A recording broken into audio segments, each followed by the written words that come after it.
Infographics are visual representations of information, data, or knowledge that use a combination of graphical and textual elements to make complex topics easy to understand. You'll be constructing these in our class and presenting this work to your peers. Creating an infographic requires deliberate considerations of key elements from source material. This video discusses the conception and designing process while comparing two infographics. An effective infographic may contain some or all of the following elements. 1. Imagery. 2. Charts, graphs, and numerical information. And 3. Text. Deciding what to include depends on the intended audience and the source material. Imagery may include icons, illustrations, and photographs that represent information, data, or knowledge.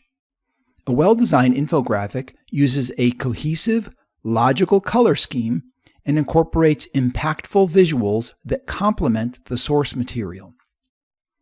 A well-designed infographic may include charts, graphs, and numerical information in an easily digestible manner.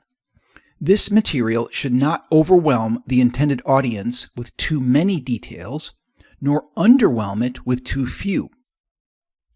Infographics may also contain text, but this is minimal and compelling. It includes headlines, quotes, impactful statements, and short explanations that convey crucial information. A well-designed infographic strategically employs well-composed text and uses appropriate fonts. For our purposes, a landscape orientation is most appropriate. This means that the horizontal dimension of your infographic should be longer than the vertical dimension. An ideal size is 800 pixels wide by 600 pixels tall.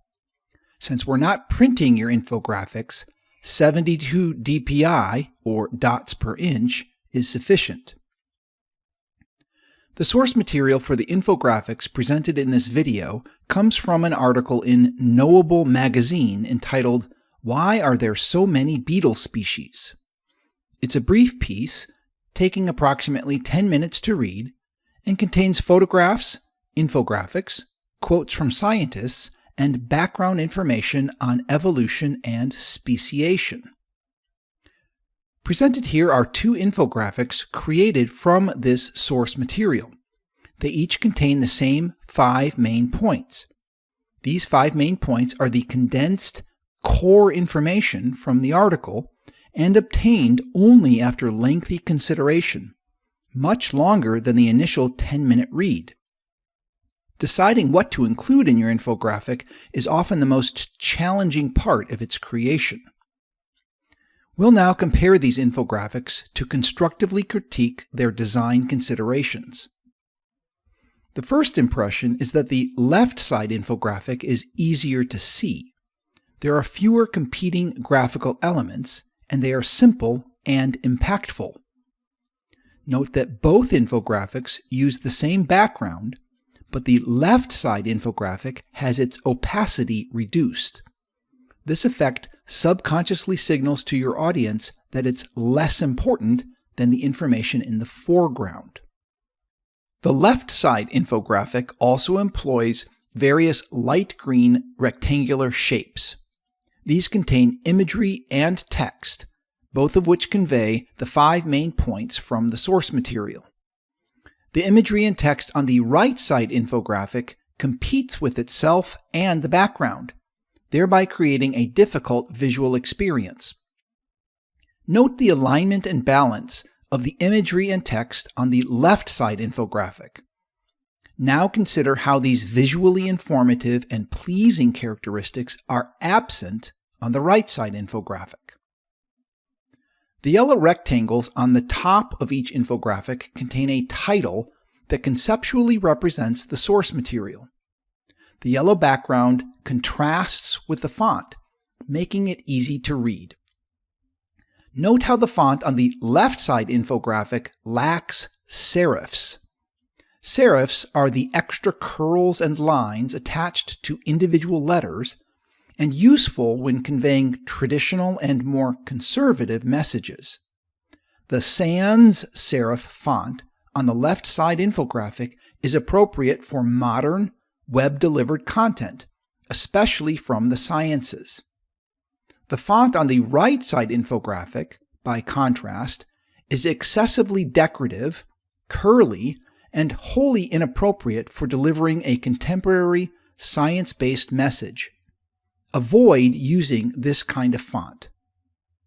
The font within the infographics also differs. The left side infographic maintains the same font throughout the entire creative piece, differing only in font size. Contrast this with the right side infographics font, which has many different sizes, colors, styles, and placements. This produces a convoluted and confusing message. Finally, note the clearly identified source material at the bottom of the left side infographic, contrasting with its yellow background. The right side infographic also displays text identifying the source material, but it's nearly impossible to read due to its background. While popping colors and creative fonts may be appealing, they are often not the best choice when constructing infographics about science-based source material. When in doubt, use simple, clear, and unobtrusive selections. Balance this, however, with some judiciously selected creative pizzazz to spice up the experience and make a memorable creative piece. For example, note that the circular pictures within the left side infographic are very colorful and even cute. These AI-generated images complement the more academic textual material. The infographic conception and designing process can initially be quite challenging, especially considering that the source material may be unfamiliar, science-based content. There may also be a steep learning curve to the software you choose when building your creative piece. Use the multiple tools at your disposal, including the simple drawing programs installed on your devices, AI-generated imagery, AI-generated summaries, stock photography and illustrations, and/or any online resources specifically designed for infographic creation. While challenging, the infographics you build are also expressions of your own creativity. When finishing an infographic, not only will you have an effective communication tool, you'll also have thoroughly absorbed the source material's core information.